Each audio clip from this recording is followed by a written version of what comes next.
Hi, I'm Dr. Durga Kalyani, Chief Dermatologist, KH Skin and Hair Clinic, Hyderabad. Hair transplantation procedure గురించి మనం చాలా videos చేసాం. అంటే అసలు ప్రొసీజర్ ఎలా ఉంటది? ఎవరు చేసుకోవచ్చు? దానికి ఎలాంటి జాగ్రత్తలు తీసుకోవాలి before and after the procedure అనేవి చాలా వీడియోస్ చేసాం. అయితే కొంతమంది అడుగుతున్న క్వెషన్ ఏంటి అంటే కిలాయిడ్ టెండెన్సీ ఉన్న వాళ్ళు హెయిర్ ట్రాన్స్ప్లాంటేషన్ చేసుకోవచ్చా అని. అసలు ఈ కిలాయిడ్ అంటే ఏంటి అంటే కొంతమందికి ఎక్కడైతే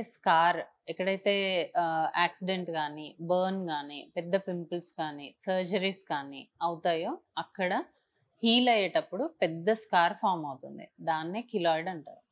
అంటే స్కిన్ ఇలా ఉంటుంది, దానిపైన ఎత్తుగా గడ్డల్లాగా ఫామ్ అవుతూ ఉంటుంది.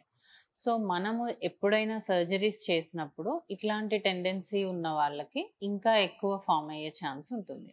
సో ఈ హెయిర్ ట్రాన్స్ప్లాంటేషన్ చేసుకోవచ్చా అనే డౌట్ వాళ్ళకి వస్తుంది, అడుగుతున్నారు. సో కిలాయిడ్ టెండెన్సీ ఉన్న వాళ్ళు ఇన్ కేస్ యంగర్ పేషెంట్స్ వాళ్ళకి చేసుకోవాలని ఉంది, బట్టతల ఉంది, ప్రాపర్ డోనర్ ఉంది అన్నప్పుడు మనం ఏం చేస్తాము అంటే కొంచెం ఏరియాకి ఫస్ట్ చేయడం జరుగుతుంది. ఆ ఏరియాని మనం అబ్జర్వేషన్లో ఉంచి 2 to 3 months ఇన్ కేస్ వాళ్ళకి అక్కడ ఏ స్కార్ ఫామ్ అవ్వట్లేదు, మంచిగా హీల్ అవుతుంది, హెయిర్ బాగా వస్తుంది అనుకున్న తర్వాత ఎంటైర్ ఏరియా చేయడం జరుగుతుంది.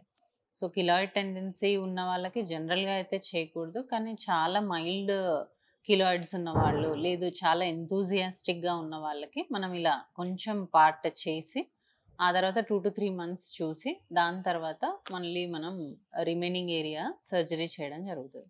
వీళ్ళకి నార్మల్ పేషెంట్స్ లాగే ప్రీ అండ్ పోస్ట్ కేర్ అనేది సేమ్ ఉంటుంది. ఎక్స్ట్రాగా యూస్ చేయాల్సింది ఏం లేదు. ఇన్ కేస్ మైల్డ్ స్కారింగ్ ఏదైనా ఫామ్ అయితే సిలికాన్ షీట్స్ యూజ్ చేయడం జరుగుతుంది. సో ఇంకా మీకు దీని గురించి ఏదైనా డౌట్స్ ఉంటే మీరు ఈ కింద కనిపిస్తున్న నెంబర్కి కాల్ చేయొచ్చు.